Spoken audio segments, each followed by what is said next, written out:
Hello, fellow members of the Midnight Society. Welcome to a special episode where I'll be going back to Season 5 and ranking each episode from worst to best. Submitted for the approval of the Midnight Society, I call this The Tale of the Spellstruck Host. Season 5 has 13 episodes, and since Gary killed Frank in between seasons, we are getting a new member this time around in Stig.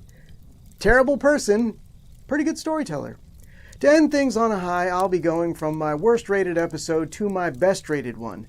Now, these are only my opinions on these episodes, and if you feel differently about them, I would love to hear your picks in the comments below. I did polls on Reddit, YouTube, Patreon, and Facebook for the best and worst episodes of the season, and I'll be posting those results near the end of the video. This season has been kind of bad for me. I mean, there were quite a few episodes that I didn't approve of. Interestingly enough, though, I think the episodes that I did approve, with one exception, were great. Phenomenal, even. So, yeah, let's begin with my worst episode of Season 5. The Tale of the Manaha, Tucker's story about a young boy at camp who accidentally awakens an evil spirit. Look, I like saying Oscar Butts as much as the next guy, but, no, not Oscar Butt. There's a lot to dislike about this episode. The whiny lead, the ape suit monsters, the villain who gets defeated by his own f***ing con, Lonnie. Need I go on? Oscar Butts! While Lonnie holds a special place in my heart as the most hated non-villain of the season, wait. What? But was he a non-villain? I mean, he bullies the campers, almost kills one of them by pushing another kid into him by a cliff, and then threatens to throw the kid he pushed off that same cliff immediately after. Maybe Lonnie is a more effective bad guy than our shaman was. Yes, Lonnie is more of a villain than our villain, and that's a problem. I command you to disappear! The biggest issues with this episode are how much we see of the Manaha and how useless the shaman is. I mean, him getting defeated by Jonah convincing him that he controls the Manaha when the shaman knows they're not real since he created them to scare other people is one of the dumbest things I have ever seen on the show. I mean, it's not wind, but it's up there. While this episode's villain is bad, our next episode doesn't even have one, and yet I like it slightly better. The Tale of the Jagged Sign. Kiki's story about a teen girl who encounters a ghost that supposedly lures people to their deaths at the top of a cliff. While the acting in this episode was solid, what holds it back is everything else. The story is pretty lackluster. Like, the ghost is completely non-threatening, and there's not even really a perceived threat. I mean, it's not like the ghost compels the main character to the top of the cliff. She goes there on her own out of curiosity. Where are you going? I want to go up and check it out. In fact, there is so much nothing going on here, it doesn't feel like a Kiki story. It feels somewhere between a Kristen story and a Sam story, which for me is not a great place to be. Okay, look, I don't want to be so negative so early in the video, so let's break down the positives, right? I already mentioned the acting was good, okay? We've got the hot ghost, and we've got... No. Okay, well, there was... No. Wait, no. Have I mentioned the hot ghost? Ew, gross. Our next episode also features a non-threatening ghost, though not nearly as good looking. The Tale of Prisoners Past. Tucker's story about two brothers who encounter the ghost of a prisoner while on a school field trip. This episode had a really good premise and location, but still failed to deliver. One-Eyed Jack turns out to be a ghost in need of release and not a hostile spirit, but what drives the episode is that the boys think he's evil. Unfortunately, the ghost never feels all that intimidating. Now, sure, to the kids in the episode, a one-eyed prison ghost would be terrifying at the sight of it, but to a viewer watching it on TV, we need more in the writing and performance to feel that same level of fear. Give me a break! The most disappointing thing about this episode is the prison, mainly because it had such potential. An old prison is a great location for a ghost story, and this one looked terrific, we just don't utilize it enough. You know, what we needed was a ghost chase through those tight, dark hallways, but like a serious one, not like a Scooby-Doo style one. Although, at this point, I would have taken either. Zoinks! We're going to take a slight break from ghosts for our next episode, but the one thing we are not changing is the lack of a villain. The Tale of a Door Unlocked. Gary's story about a teen boy who buys a magical door that lets him see into the future. This is another episode that is great in concept, but could use improvement in the execution. I mean, the idea of seeing a horrible future, but trying to avoid it brings about the future you saw is a tale as old as time. I think the tiny door mechanic is clumsy for seeing the future, but it works well later in the episode to allow the protagonist to get from one location to another quickly. Now, I'm not saying that I know what item from Sardo's shop would be better, especially since we've already used things related to vision like a spyglass and super specs in previous Sardo episodes, but the tiny doors just looked silly. What did you all think? Let me know in the comments what item from Sardo's shop you think would be better for both divination and teleportation. Have you seen our vomit? The other thing that didn't work for me in this episode was the acting. I love Sardo, but some of the teen cast had some rough line deliveries, and we all know at least one of the scenes I'm talking about. What do you do that for? The next episode isn't really good or bad, it's just mostly forgettable. The Tale of C7. Sam's story about a family that buys an old hotel to discover it contains a haunted jukebox. Yeah, that's the legitimate plot. The biggest problem with this episode is that nothing really happens. The ghost isn't scary, nor does she even come across as a perceived threat. Like, they could have reopened this hotel with that ghost wandering around and nobody would have been the wiser. Hey, don't look at me. The only threat in the episode is the little sister who keeps going out on the lake for reasons. The resolution also feels very anticlimactic. I know the sister is out on the lake at the time, but the brother doesn't seem to remember that, and so the audience doesn't feel it. We needed to see her plight, whether that was on the lake or somewhere else, intercut with what Jason was doing in order to raise the stakes.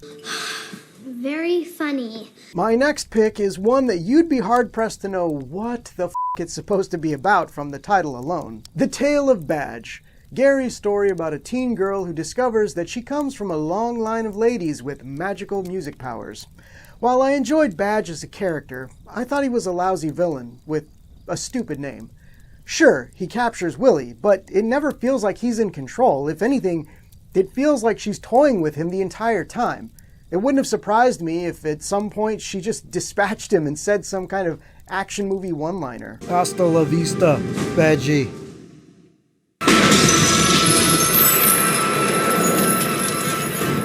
Our main character is also too much of a moron. It takes her way too long to figure out the music notes on the box, especially since we know she's been practicing with an instrument from the opening. I mean, it's one thing to not be good at an instrument, but you can at least recognize music notes when you see them. In fact, I would argue that most people, regardless of whether they play an instrument or not, can recognize music notes. Now, they may not be able to read them, but they at least know what they are. It drove me bananas how long it took our heroine to figure that out. Just stay out of my face. My next pick also features a young lady who ignores the obvious. The Tale of the Vacant Lot. Kiki's story about a teen girl with confidence issues who happens upon a magical vendor that can give her what she wants, but at a significant cost. This was a good story presented in the complete wrong way.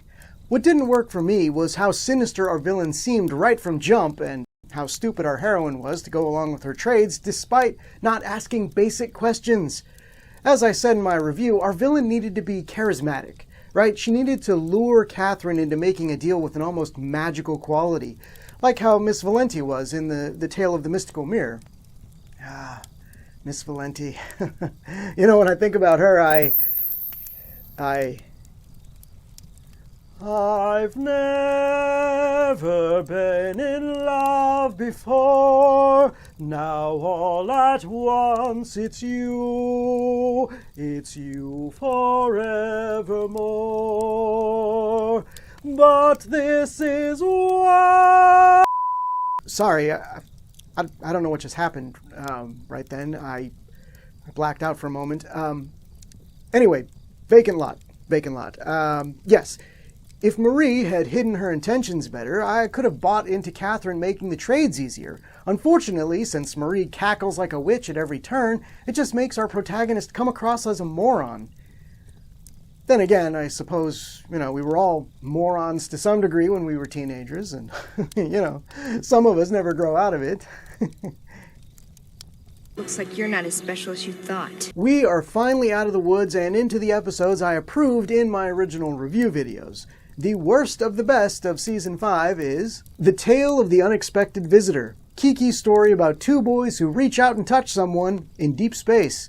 This is a very fun concept, mainly hurt by the episode's short runtime. If we had spent less time with our protagonists arguing about music, we could have spent more time with them running from the alien. As a result of, everything they try to cram into 22 minutes, the ending of the episode feels very rushed and extremely unexciting.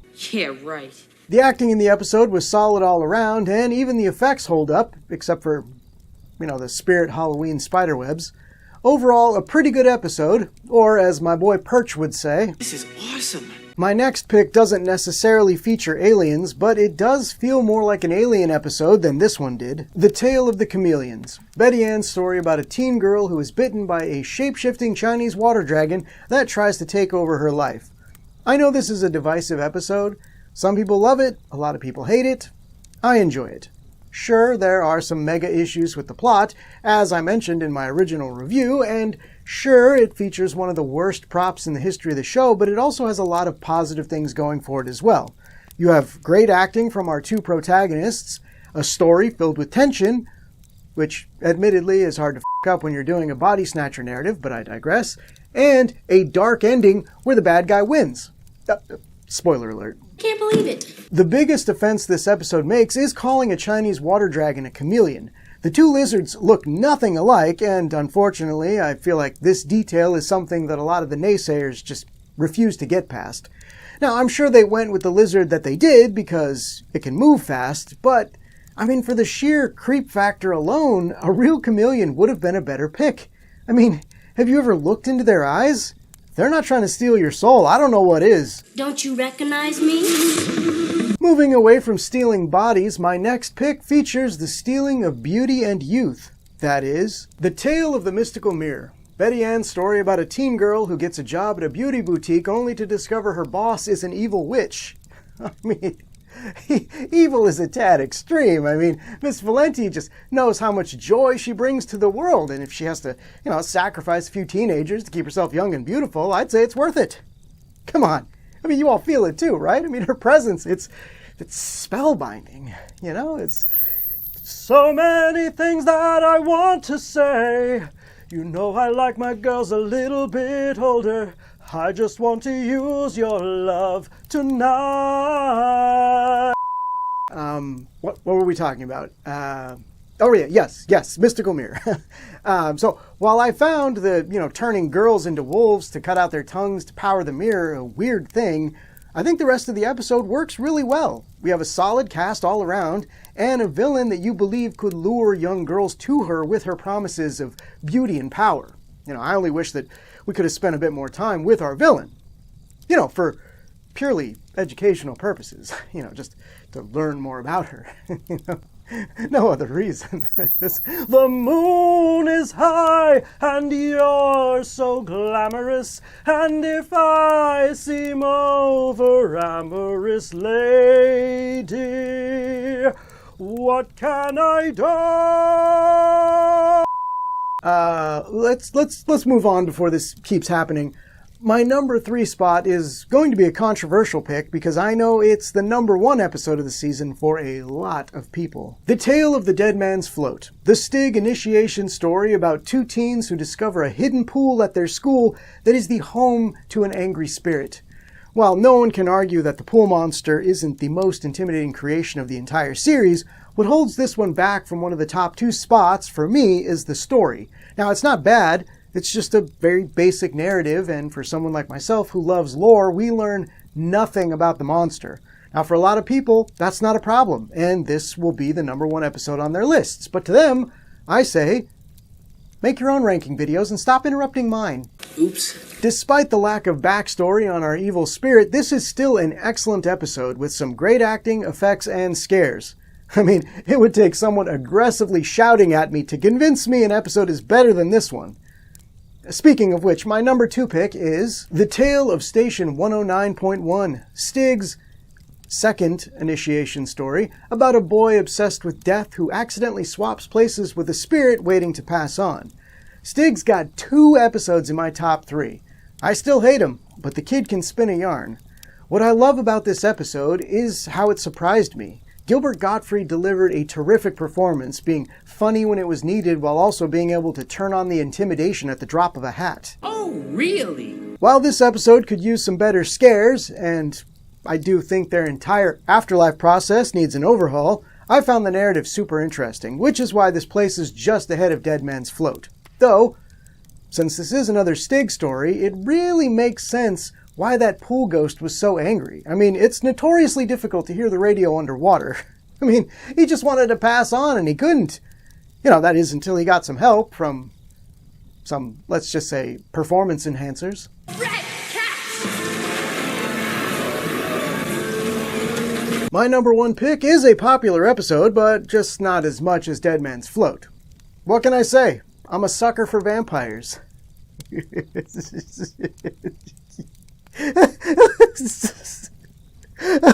Sucker for vampires.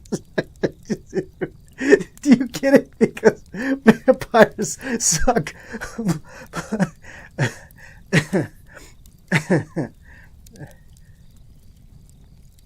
Sorry. My number 1 episode of Season 5 is The Tale of the Night Shift, Sam's story about a teen girl volunteering at a hospital who encounters a vampire. Or, if you look at it from the vampire's perspective, Sam's story about a vampire pretending to be a teen girl who visits an all-night buffet. While I do have a soft spot for vampire stories, this show has disappointed me previously in that genre, so when I say that this is a great f***ing episode, you know I'm speaking the truth. We have a great setting in a hospital that, you know, runs exclusively on mood lighting, and a phenomenal villain, presented by, you know, a few different actors, working his way through the hospital staff. It's like a candy store. It's not a perfect episode, and there is zero lore about the vampire, but we have a really solid cast picking up any slack the story gives. Amanda and Felix are the standouts of the episode, and frankly, they should have ended up together, while Colin can go f*** a bag of candy corn. Sorry, don't picture that. Okay, I apologize for creating that image. Oh, come on, it was a goof. So, those were my Season 5 episode rankings, but now it's time to know what you all thought. I'm not going to go through every episode, but I am going to list the top 3 episodes and the bottom 3 episodes based on the polls that I ran. Let's start at the bottom again. According to you all, the worst episode of Season 5 is The Tale of the Manaha, and it wasn't even close. To the point where I just stopped tabulating because there was no way anything else was going to catch up. I mean, how hated was this episode? Well, Donnell Hayes says that it could have been an episode on the adventures of Pete and Pete instead. And Joel Rudd said Manaha was ass.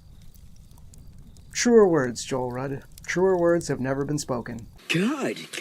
The second worst episode, according to you all, is The Tale of Badge, with Madam Duchess saying, watched it when it first aired and thought it was an awful episode, which was odd considering I had just gotten into music. Your pick for the third worst episode is The Tale of the Jagged Sign, with Ash Rules 901 saying, I've tried liking this one more and more every time I watch it, but it's just pretty boring to me.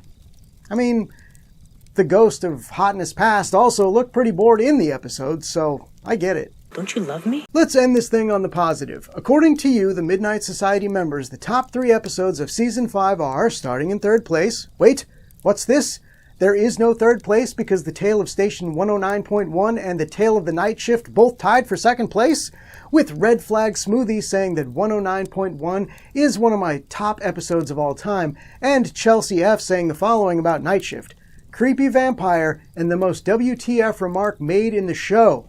Ah, yes. And I would argue that it's one of the best vampire lines in the history of film and television. I shall drop you and then lick up what's left. Your number 1 best episode of Season 5 is, probably not a surprise to anyone, Just as the tale of the Manaha ran away with the votes for worst, the tale of the Dead Man's Float absolutely dominated as the best of the season, with Denise Streeter saying, "It really scared me. It still is fantastic. The scarier the better." And Triple X Cocoa Puff saying, "Easily top 5 ever."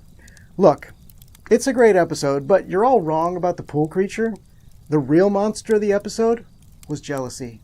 I thought you didn't like puppies. He's helping me with chemistry. Yeah, right.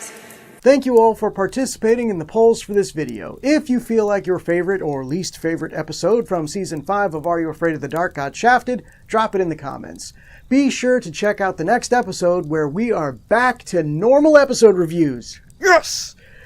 We are heading into the seasons I've never seen before, and are starting Season 6 off with The Tale of the Forever Game. Until then, are you afraid of the dark?